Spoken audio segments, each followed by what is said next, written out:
violences en milieu scolaire sont légion au Gabon. Un lieu d'apprentissage censé être sécuritaire pour les élèves. Malheureusement, l'État reste impuissant devant ces situations à répétition, malgré les dispositifs mis en place et les cris d'alarme des parents d'élèves. À Port-Gentil et à Libreville, les correspondants d'Info 241 ont posé la question suivante aux populations suite à cette problématique. Que pensez-vous de ce phénomène?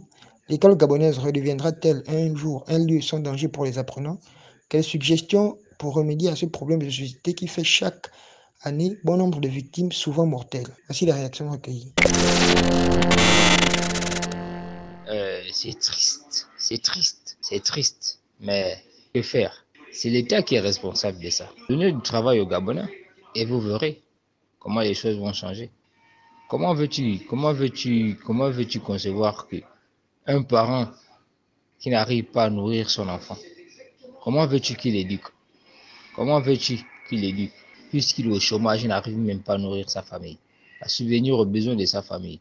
Alors, les jeunes aujourd'hui, ils font quoi? Ils optent pour la facilité. Voilà. Ça fume nos chambres, ça vole, ça braque, et ça part à l'école. Et en même temps, c'est quoi? C'est cette violence-là qui se retrouve qu'on retrouve dans les établissements. La crise n'a pas, l'État n'a pas pu gérer la crise. De jour en jour, ça s'empire. Alors, c'est ça le problème aujourd'hui. Donnez le travail aux Gabonais, vous verrez comment les choses vont changer. Effectivement, c'est un phénomène qui prend de l'ampleur, ici bien à Libreville qu'en province. Nous voyons des bagarres tout le temps concernant les élèves de ces établissements et aussi des élèves extérieurs à ces établissements. Il y a d'autres même qui ne sont pas scolarisés, qui viennent chercher des problèmes dans des établissements. Il n'y a pas que l'État ou le gouvernement qui doit trouver une solution à cela. Il y a aussi les responsables de ces établissements-là qui peuvent trouver des solutions sans avoir besoin d'attendre le gouvernement. Bon, par exemple, on peut renforcer la sécurité dans chaque établissement.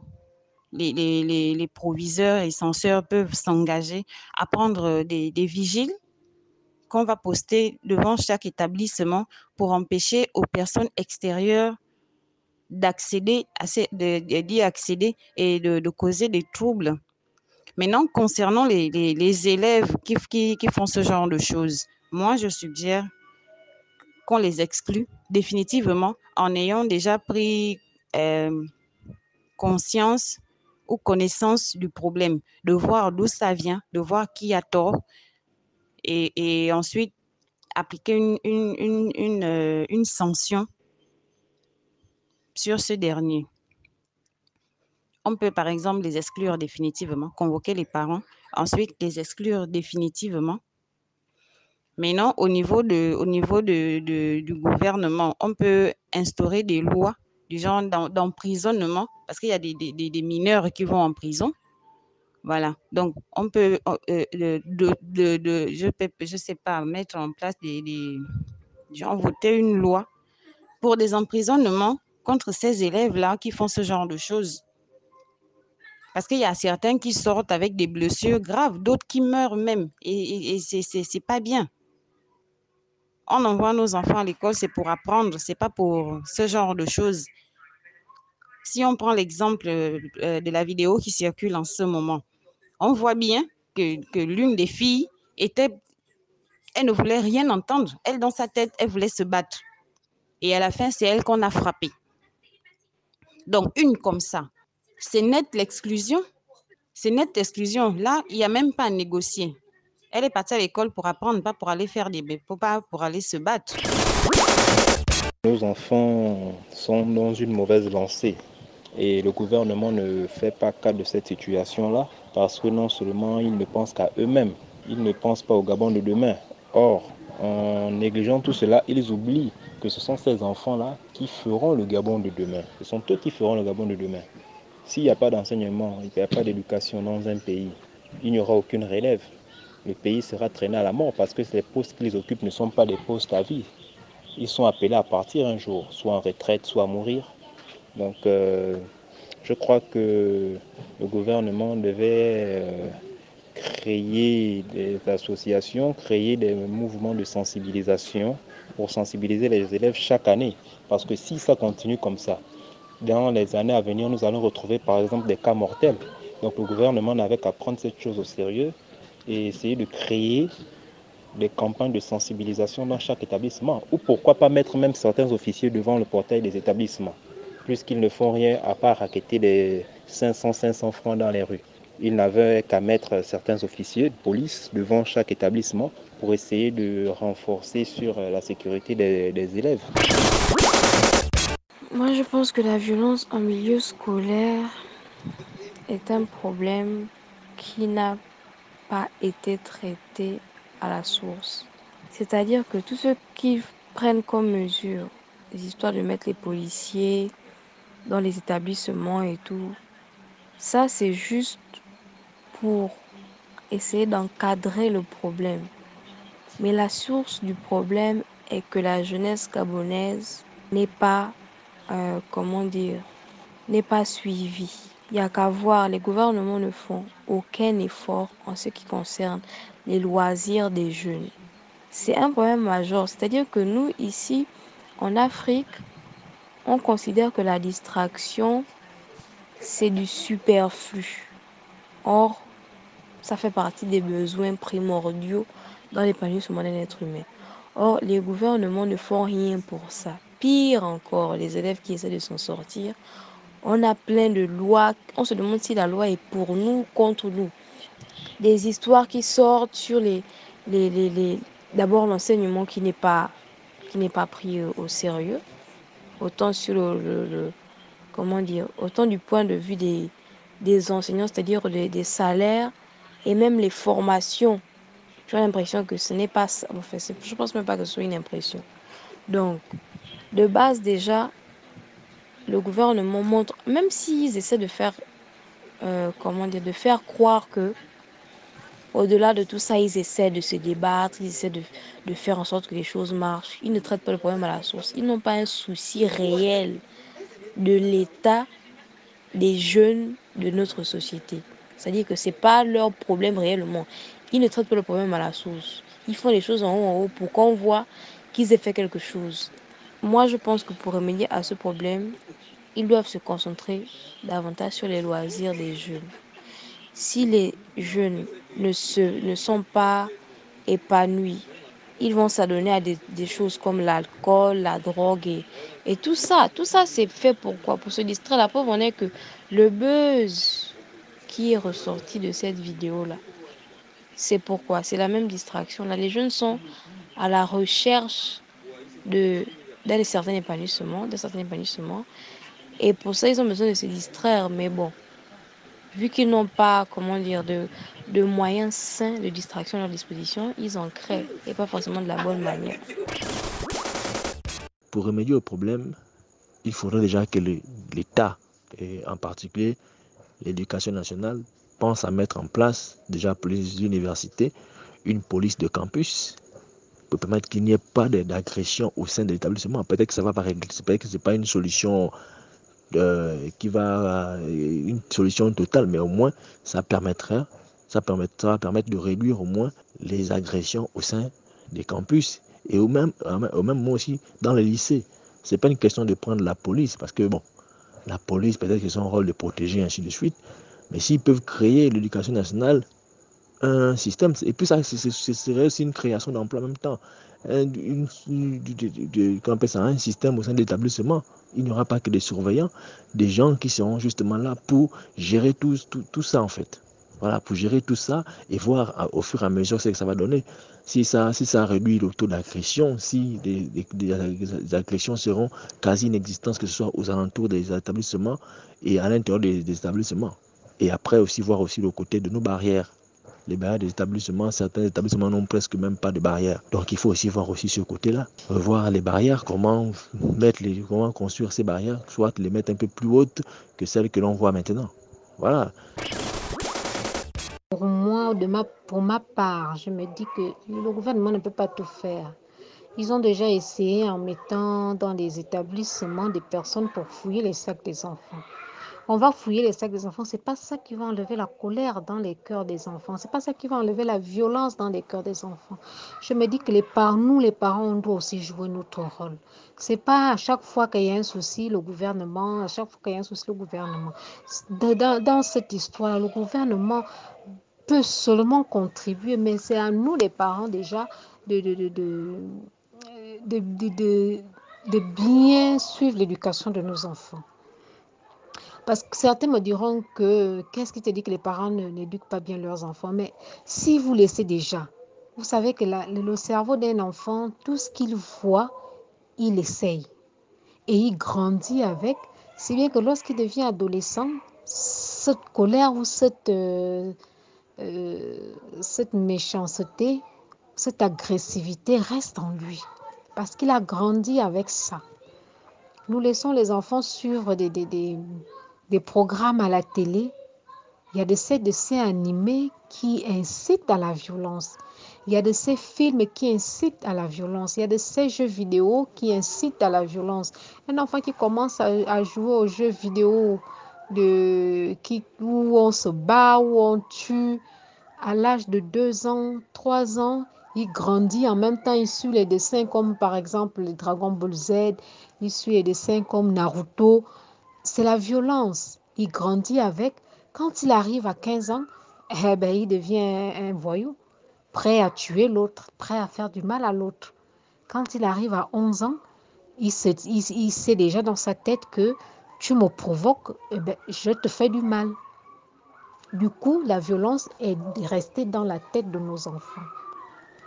Un enfant de 2 ans, de 3 ans qui est accro au programme plus âgé que lui, au programme où il y a la violence, où les gens s'entretuent, où les gens s'insultent, où les gens se battent, il grandit dans la violence, même si le parent va lui dire on ne tape pas sur l'autre, on n'insulte pas l'autre, mais il est toujours câblé sur la violence à la télé, sur la violence sur les réseaux sociaux, sur la violence dans les jeux vidéo.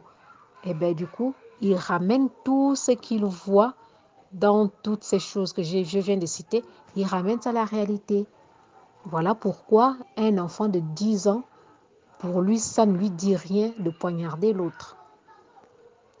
Un enfant de 12 ans, pour lui, si ton ami te provoque, tu tapes comme Naruto. Tu poignardes comme dans le jeu vidéo. C'est ça. Le gouvernement ne peut rien. Sauf si vous demandez au gouvernement de supprimer l'Internet, de supprimer les jeux vidéo, de supprimer les dessins animés violents. Peut-être, et même là encore, certains parents iront chercher ailleurs pour le plaisir de leurs enfants, tout en ignorant que c'est ça qui rend la jeunesse de maintenant violent. C'est un phénomène qui est devenu de plus en plus grave parce que quand on arrive au niveau où il y a moins d'hommes, où il y a, c'est déjà devenu grave.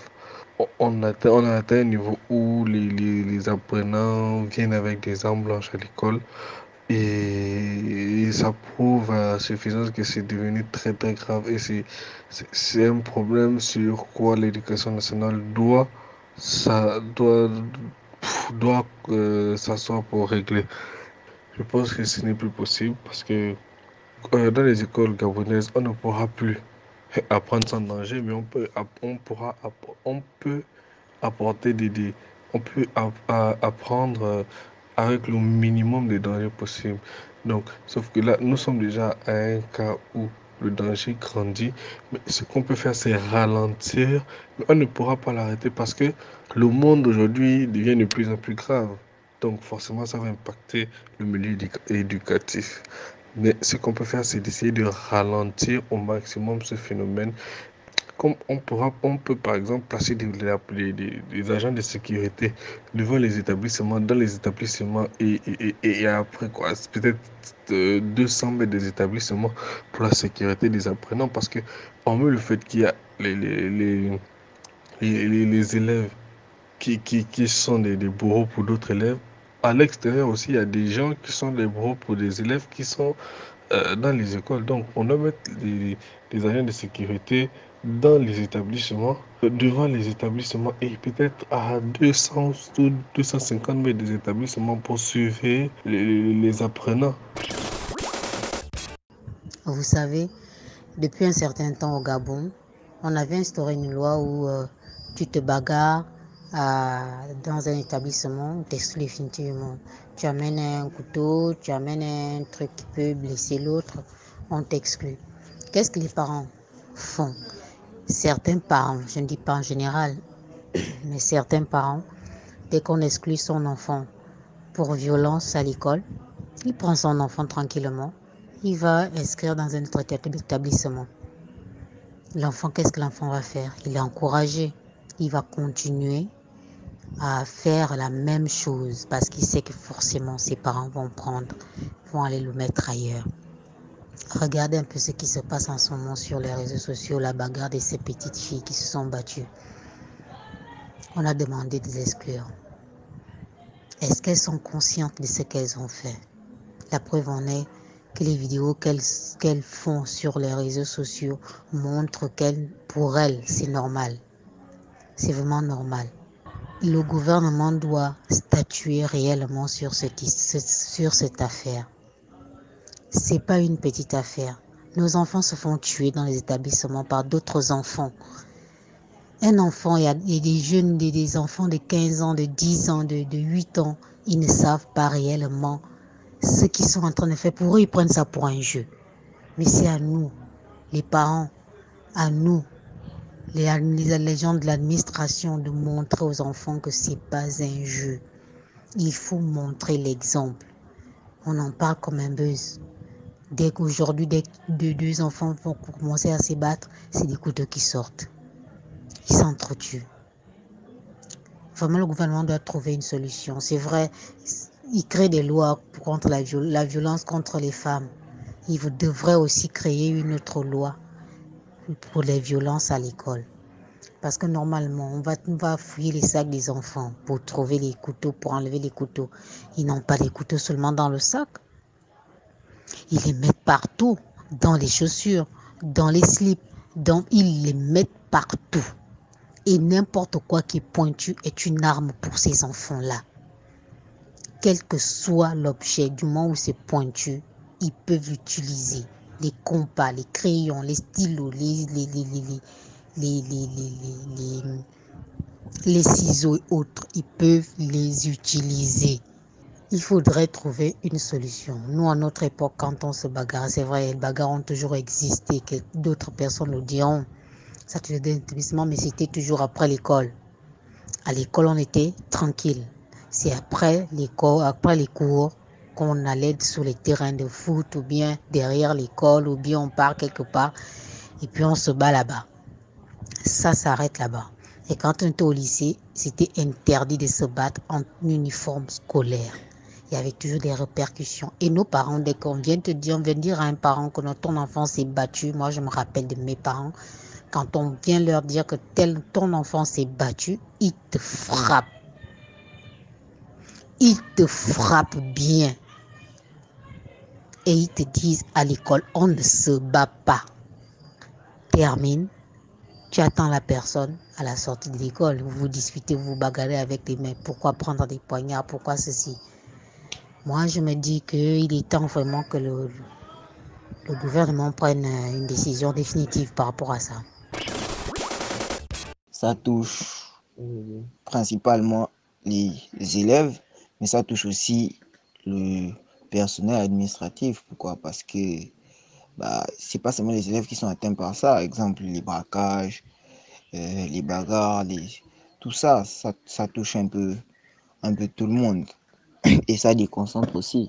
Il y a certains élèves qui sont vraiment déconcentrés, qui n'arrivent pas à travailler dans ce genre de conditions.